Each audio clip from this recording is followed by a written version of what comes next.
it is accurately described, but it happens to be a thetan exterior. It is the awareness of awareness unit cleared of the body, and that is what clear means. Now, as long as one did not have sharp, definite methods of exteriorizing somebody, one could not make clears. The magic formula for making a clear is root 1, step 4, be 3 feet back of your head. Some 30-50% of the people that you address, somewhere in that range, will be discovered to exteriorize fairly stably.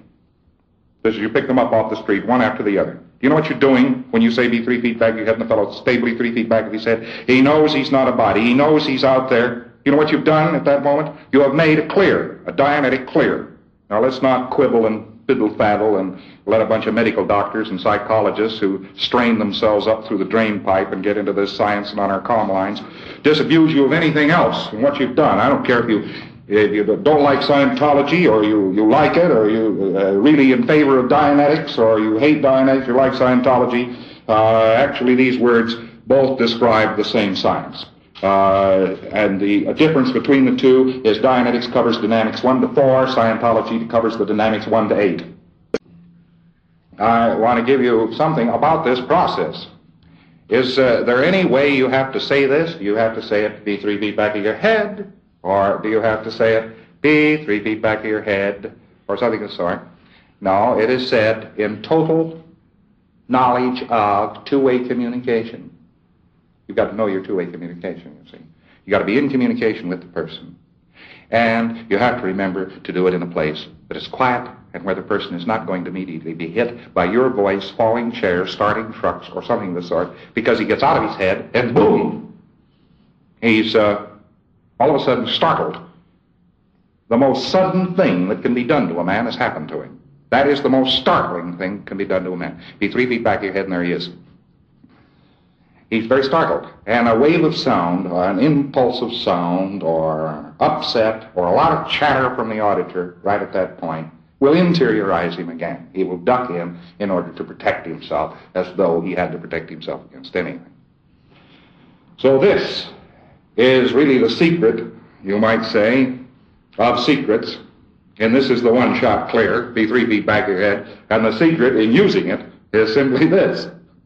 Let's make very sure that the environment is quiet and that the auditor doesn't go on magpieing at the pre-clear endlessly, and then that the auditor, having done so, does not undertake any stunts. Don't do it as a joke, an experiment. Do it in a quiet place. Do it as processing, and do it just that way. Be 3 feet back of your head. Now, there are many other processes which have been tried in this. Many others.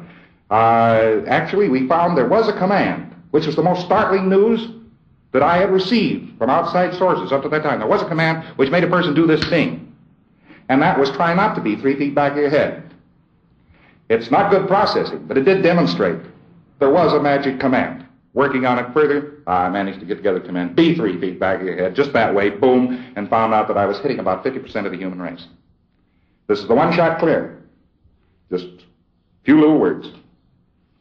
And it is done by an auditor in full knowledge of auditing, and it is not done as an experiment, it's done as processing. What can you do thereafter? The sky's the limit. It'll disappear if you do that. So, said somebody, be 3 feet back of your head. Next thing, say to him something like this, what do you see? You know, what do you see? And he says, well, no, there's a bunch of blackness, so forth, a bunch of blackness. You say, all right, make a copy of it. Copy it again. Copy it again. Copy it again. Now, to keep him from getting the whole universe all filled up full of copies, after you've told him a few of these and so forth, tell him pull them in on himself, throw them away, one or the other. Usually, pull them in on yourself is the safe thing to say. But have him do something with them, you know, throw them away or pull them in. You say then, now what are you looking at? It's black. And you say, well, copy it, make another copy of it, make another copy of it, make another copy of it, another copy of it, another copy of it. All right, pull all those in. Okay, he says, now you say, now what are you looking at? And he says, oh, there's shooting stars and there's all kinds of things happening around here. And you say, well, copy it. You know, do it again, copy it again, copy it again, copy it again, copy it again. Now, pull on, get them pulling. Now, what are you looking at? I don't know, I see a wall over there. Good. Copy it. Again, again, again, again. Now, boil your copies together. Pull them in. Get the idea? Now, there's the other part of it. Remember that we're dealing in a communication formula with somethingness and nothingness. So the other part of R15 is a more vital part to the improvement of his perception. People are always going towards somethingness, and they're never going toward nothingness. But to get a perfect duplicate of himself, it would be necessary for a thetan to look at nothingness. A perfect duplicate of a thetan would be nothingness. So this awareness unit would best look at a nothingness. So after we've had him copy things around for a little while, how long would you do this, by the way? It doesn't matter. The only way you can err is not do it long enough. You got that? You can err by not doing it long enough. You can't err by doing it too long. And now you say, now can you find a nothingness anywhere around you there? Well, normally it's a great triumph for a thetan to have made nothing out of something, so he has always kept what he considers a nothingness around, sort of tucked there in close, you know, to admire the fact that once in a while he did make nothing of something at one time or another. And you say, you find a nothingness. The auditing command, after you've done this, copy it, you know, is find a nothingness somewhere around you there? Yes, he says. Yeah, sure. All right, you say copy it. Copy it again, copy it again, copy it again, again. Now, you can tell him to do what he wants to do with those nothingnesses. You say, just do with them what you want to do. Okay, he says. You say, all right, now find another nothingness. Find another one. You got it now? All right, copy it, copy it, copy it again, copy it again, copy it again, copy it again. Now, because he's never looked at nothing, he will get an astonishing shift of vision quite often while doing this process. And this will startle him. It'll also amuse and interest him very much because it's right up his alley. He's making a good duplicate at the other end of that communication line, a duplicate of himself. And he's been trying to do this for years, and the world kept forcing him into making something, and he was always trying to make nothing to some degree. By this time, I probably know 100 ways of exteriorization. None of them as good as me 3 feet back your head.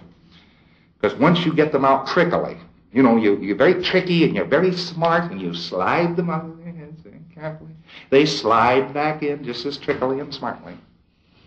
Doesn't do to be clever. You get somebody up to a point where he can exteriorize, and then exteriorizing. That's the way you go about it. And then, when you duplicated, that is to say, copied nothingness many, many times, you found out he was coming in toward his body again. Don't you go any place but R1-5. You stay with it. By doing what? Just go back to the beginning of R1-5, because you haven't solved the process. It is, after all, a process. This is not a series of processes which are done consecutively necessarily. See? It is a process, and you haven't finished the process. The process is concluded when he can be any distance he wants to be from the body without being pulled back in by the body. And that is done by permitting him to copy nothingness and copy masses and pull masses in on himself. Follow me?